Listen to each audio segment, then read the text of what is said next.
They had already surrendered. They were behind wire, unarmed, and posed no threat to anyone. Under international law, they were supposed to be protected. What the Nazi regime did to them instead was something that thousands of survivors carried in silence for the rest of their lives. And almost none of it has ever been properly told.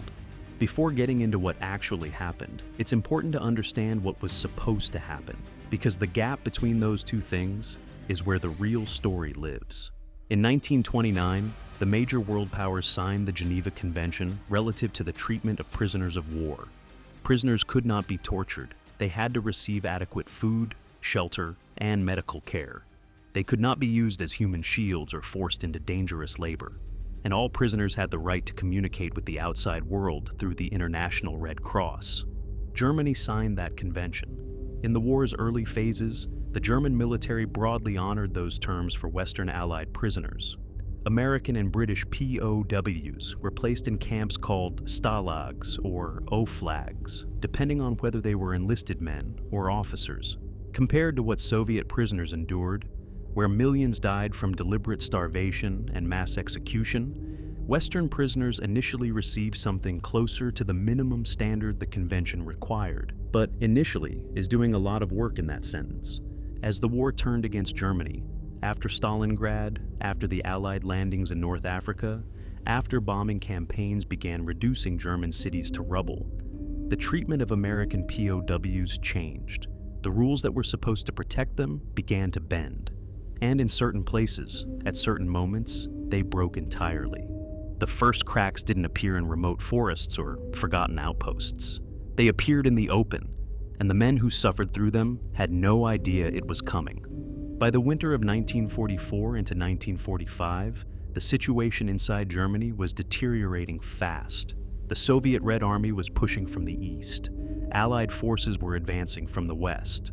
And German POW camp commanders faced a decision: what to do with thousands of American and British prisoners sitting in camps that were suddenly in the path of advancing enemy armies. The answer, handed down from German high command, was to march them, on foot, westward, away from the front lines. On paper, it sounded like a logistical withdrawal. In practice, it became something far worse. The marches began in January 1945, in the middle of one of the coldest winters Europe had experienced in decades. American prisoners, already weakened by months or years of inadequate food, were given little to no warning. Many were allowed to take only what they could carry.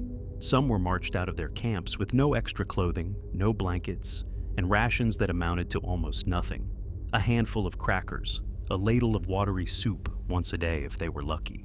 The columns stretched for miles. Men who fell behind, from exhaustion, from frostbite, from legs that simply stopped working after days of marching through snow, were sometimes left where they collapsed. Guards who had shown reasonable behavior inside the camps became unpredictable on the road, where there was no structure, no oversight, and no Red Cross representatives watching.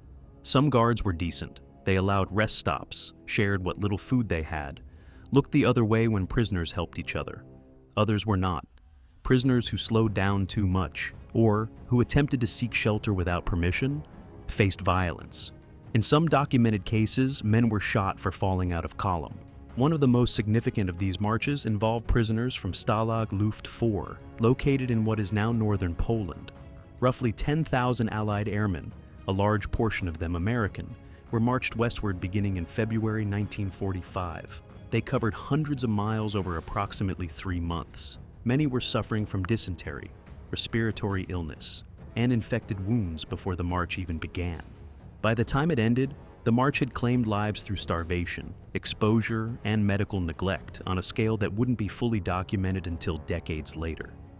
Survivors described sleeping in open fields in sub-zero temperatures, pressed together for warmth, watching men who had made it through years of captivity die within miles of liberation. The men who survived often described those months as worse than anything they had endured inside the camps themselves. And yet, the marches are just one part of the picture. Because for some American prisoners, the worst wasn't the open road.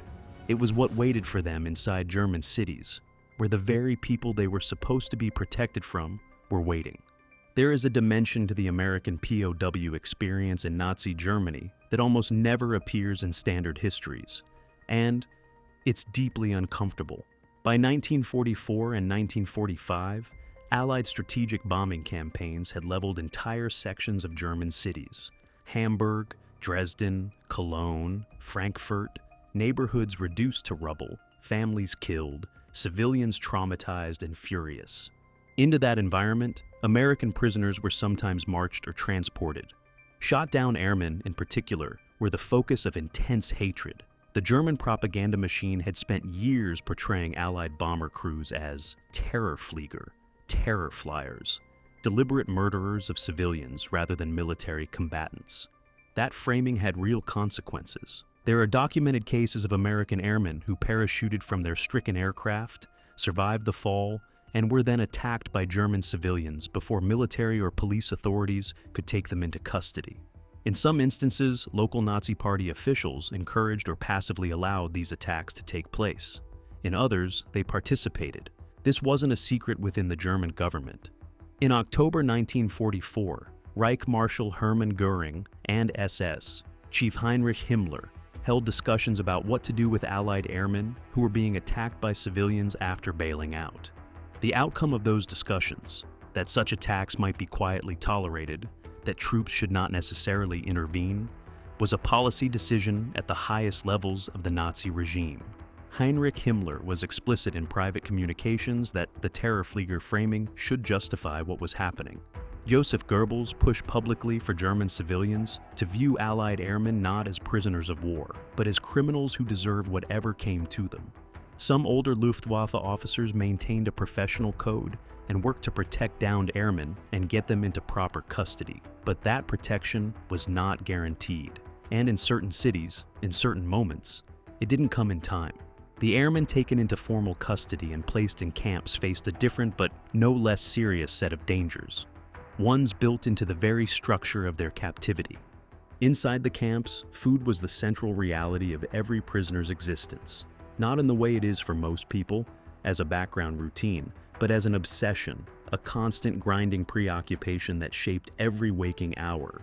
The Geneva Convention required that prisoners receive food comparable to what rear-echelon German depot troops received.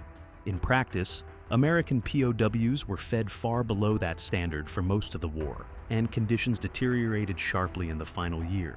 The standard daily ration in many camps by 1944 consisted of a small amount of black bread, often partially made with sawdust or other fillers, along with a thin broth that was more water than substance, and occasionally a few potatoes or turnips. In better-run camps, Red Cross parcels helped bridge the gap. These parcels contained items like canned meat, chocolate, and powdered milk, and cigarettes, which became their own currency inside the wire. But Red Cross parcels were not always delivered. German camp authorities had wide discretion over whether to distribute them, and in some camps, parcels were confiscated, withheld as punishment, or simply diverted. As Germany's transportation network collapsed under Allied bombing by late 1944, parcel deliveries became irregular regardless of intent. The physical effects were severe and lasting. Men dropped dramatically in weight. Nutritional deficiencies led to pellagra, scurvy, and severe anemia. Night blindness from vitamin A, deficiency became common. Men in their 20s developed health problems they would carry for life. At Stalag 17B, located near Krems in Austria, American enlisted men spent years under conditions that former prisoners described as designed to grind them down. The camp held thousands of American NCOs, non-commissioned officers, captured primarily in North Africa and Italy. The food was consistently inadequate. Barracks were overcrowded and poorly heated. Medical care was minimal. German camp staff made regular use of punishment, including the withdrawal of whatever small comforts existed, to maintain control. What made Stalag 17B notable beyond its conditions was the resistance that developed among the Americans inside it. An organized intelligence network, communication channels, and escape planning all running beneath the surface of daily captivity. But resistance had its costs. And what happened when the Germans suspected prisoners of organizing reveals how quickly the pretense of Geneva compliance could be dropped. Before being assigned to permanent camps, nearly all American prisoners passed through interrogation centers. The most significant was Dulag Luft, located near Frankfurt and later Oberwursel, the Luftwaffe's central interrogation facility for captured Allied airmen. Its purpose was intelligence extraction, squadron compositions, tactics, aircraft performance, bombing target priorities. The process began with solitary confinement. Prisoners were placed in individual cells with no contact with other POWs, no reading material, and no information about what would happen next. The cells were kept uncomfortably warm in winter, when the disorientation was greatest. Sleep was disrupted by lights and periodic noise. Then came the interrogators, calm, well-dressed, and often speaking excellent English. They would open by presenting information they already had: unit designations, base locations, commanding officers' names. The message was clear. Resistance was pointless because the Germans already knew the essentials. Much of what they knew had been pieced together from captured documents, previous prisoners, and signal intelligence. But presenting it confidently to a frightened 22-year-old who had just been shot out of the sky and didn't know if his crewmates were alive was often enough. The Geneva Convention permitted prisoners to refuse questions beyond name, rank, and serial number. But in the isolation of Dulag Luft, with no witness and no oversight, the practical ability to exercise that right was limited. Prisoners who resisted firmly faced extended solitary confinement. Former prisoners described Dulag Luft as one of the most psychologically destabilizing parts of their captivity, more unsettling in some ways than the physical deprivations that followed. The isolation, the uncertainty, the careful manipulation. All of it left marks that were difficult to explain afterward. And Dulag Luft was, by comparison to what some Americans experienced elsewhere, a relatively controlled environment. There were camps where prisoners fell under SS jurisdiction. And those were a different matter entirely. The German military in World War II was not a monolith. The Wehrmacht, the conventional armed forces, and the SS, the ideological enforcement arm of the Nazi state, operated under different command structures, different cultures, and in many cases, different rules. For American POWs, which organization held custody of them mattered enormously. Wehrmacht-run camps, whatever their failures, generally operated within a recognizable framework. Commandants answered to military superiors, there were inspection processes, and at least nominal accountability existed. SS-run camps were different. Where the SS held authority, the ideological priorities of the Nazi regime were more directly present in daily operations. For American soldiers processed through SS-controlled facilities, particularly in the chaotic final year of the war, protections that would have been marginal in the best circumstances essentially vanished. In the final months of the war, as Allied forces closed in, Hitler issued what became known as the Commando Order, directing that certain categories of Allied prisoners were not to be treated as prisoners of war at all. Special operations soldiers, saboteurs, and others deemed to be operating outside conventional warfare were to be handed to the Gestapo rather than held as military prisoners. What happened after that handover was not subject to any Geneva Convention protections in practice. American OSS operatives, the forerunners of the CIA, who were captured in the field, fell into this category. Some were executed, others were processed through Gestapo detention, which meant methods that had nothing in common with Dulag Luft's psychological approach. Each individual case represented a complete collapse of the legal framework that was supposed to govern their treatment. And there is one chapter that stands above all others in its particular horror, one that took place not in a remote camp, but on the streets of a bombed German city, and that remained suppressed for decades. On the night of August 24, 1944, an American B-24 bomber from the 492nd Bombardment Group was shot down near the German industrial city of Rüsselsheim, located southwest of Frankfurt. The aircraft was returning from a bombing mission when German anti-aircraft fire and fighter interception brought it down. Several crew members managed to parachute out and survived the fall. What happened to those men over the following hours stands as one of the most documented atrocities committed against American prisoners of war in the European theater. The surviving crew members were taken into custody by German military personnel and began to be marched toward the nearest detention facility.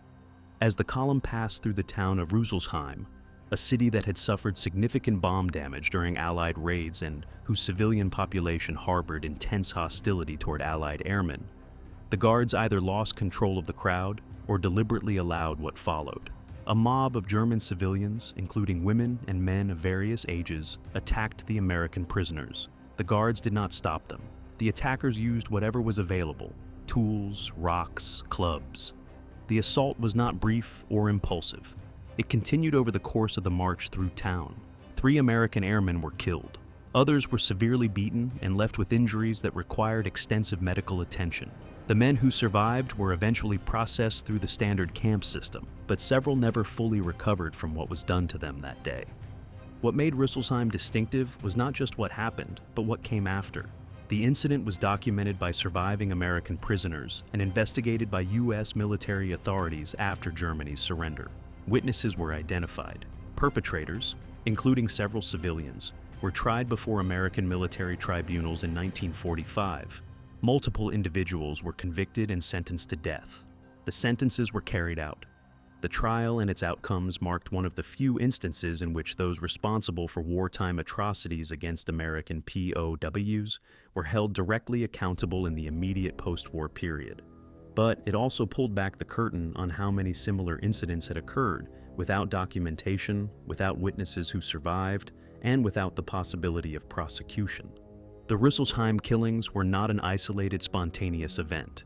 They were the predictable result of years of state-sponsored propaganda that had deliberately stripped Allied airmen of their status as human beings deserving of protection. The mob didn't act in a vacuum. They acted in a political environment where that action had been implicitly endorsed from the very top of the Nazi government. Inside the permanent camp system, the intersection of medical care, or its absence, and the treatment of American prisoners tells another part of the story. Medical care in POW camps varied enormously. Some camps had German military doctors who treated prisoners within the limits of available supplies. Others had American medical officers among the prisoners, men captured while serving as military physicians or medics, permitted under the Geneva Convention to continue practicing medicine on fellow prisoners. In many cases, these prisoner doctors kept men alive through improvisation, determination, and the occasional covert assistance of German medical personnel who hadn't entirely abandoned their professional ethics. But the system was broken in one fundamental way: supplies. American prisoner physicians often had access to almost nothing: no antibiotics, minimal surgical equipment, dressings that had to be washed and reused. They performed amputations with inadequate anesthesia. They watched men die from conditions that would have been routine to treat in any functional medical setting.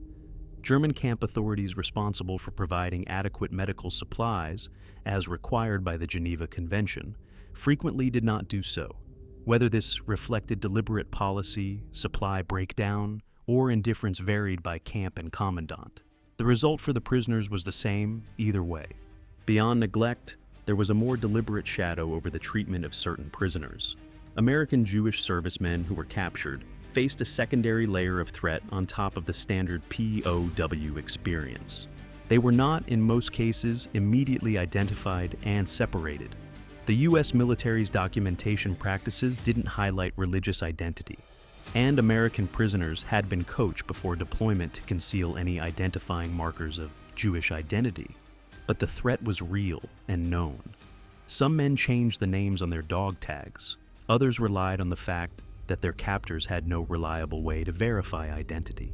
There were cases where American Jewish prisoners were identified and subjected to harsher conditions, or threatened with transfer to concentration camp facilities. The most significant instance of this came in the wake of the Battle of the Bulge, and it is one of the darkest episodes in the entire story of American POWs in Nazi Germany.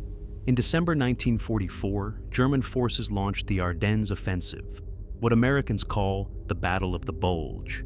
The surprise attack overwhelmed American defensive positions and resulted in the capture of thousands of American soldiers, the largest single mass surrender of U.S. troops in the European theater. Among those captured were hundreds of men who were processed through transit camps under chaotic and brutal conditions. In the confusion of the German advance, Geneva Convention protections were even more loosely observed than usual. Prisoners were marched long distances without adequate food or water, held in exposed conditions during a brutal winter, and in some instances shot when they could not keep pace. But a specific group of these prisoners faced a fate that set them apart from the larger prisoner population in a fundamental way. German camp authorities, with direction from above, selected approximately 350 American prisoners from the mass of those captured during the Bulge offensive. The selection criteria were deliberately applied. Men who appeared to be Jewish based on their names or physical features were identified, as were men who had been labeled as troublemakers, those who had protested their treatment or been flagged for defiant behavior.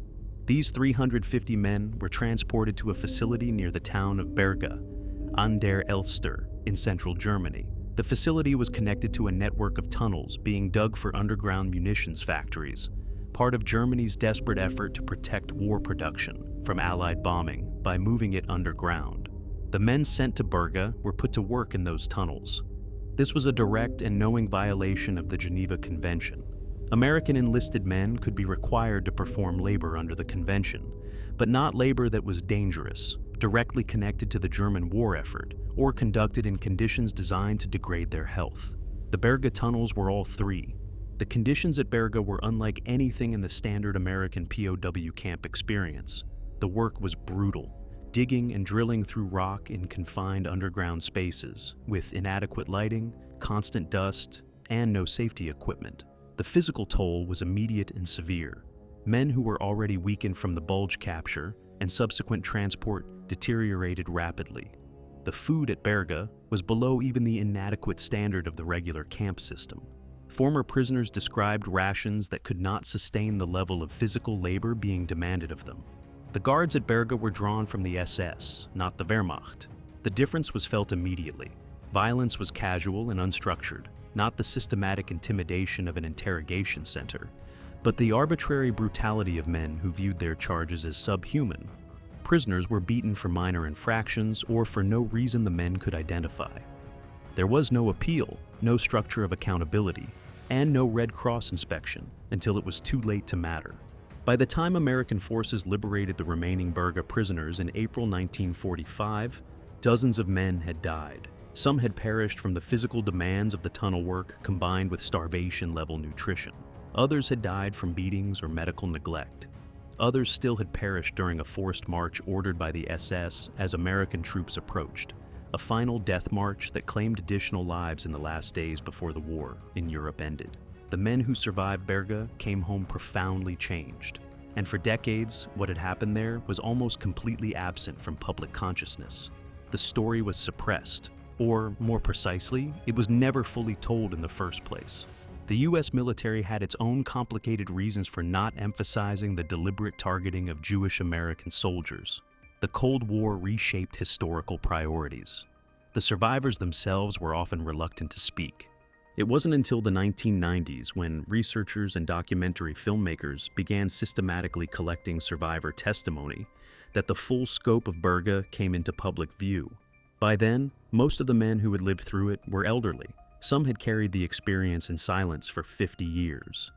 When American forces finally reached the POW camps in April and May of 1945, what they found shocked even soldiers who had already witnessed the liberation of concentration camps.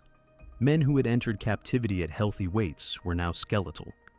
Former athletes who had joined the Army Air Forces at the peak of physical conditioning were struggling to walk.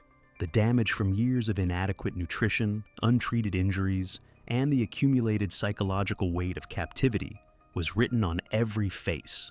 The liberation of Stalag 7A at Moosburg on April 29, 1945, the day after the liberation of Dachau, released the largest single concentration of American POWs in Germany.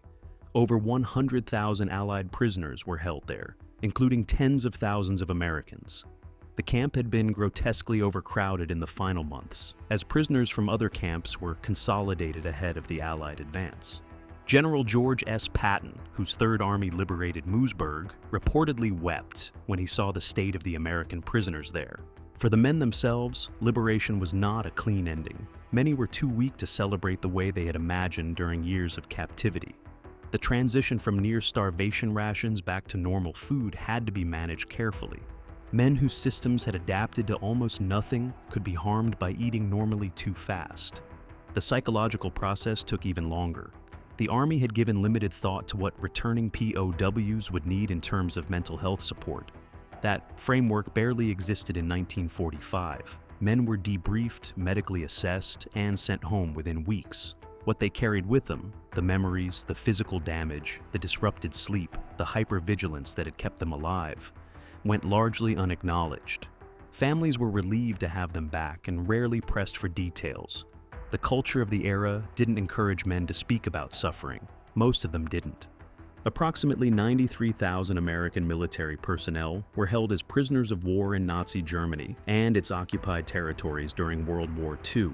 Of these, roughly 1,121 are recorded as having died in captivity, a percentage that, while lower than the catastrophic death rates faced by Soviet prisoners, obscures the individual stories behind each number and the lasting health consequences for those who came home. The death toll among specific groups, those on the death marches, those at Berga, those attacked by civilians or processed through SS custody, was proportionally far higher. Those men didn't represent the majority of American POWs, but their numbers were not trivial, and their experiences defined the outer limits of what the Nazi regime was willing to do. The deliberate targeting of Jewish American servicemen at Berga showed that the racial ideology of the Nazi state could reach inside a prisoner of war system that was, on paper, protected by international law. The civilian attacks on Allied airmen showed how years of systematic propaganda could turn ordinary people toward extreme violence. The death marches showed that even in the final months of a losing war, German command was willing to impose suffering that it could have chosen to prevent. The soldiers who survived came home to a country moving rapidly toward a post-war future that had little room for their stories.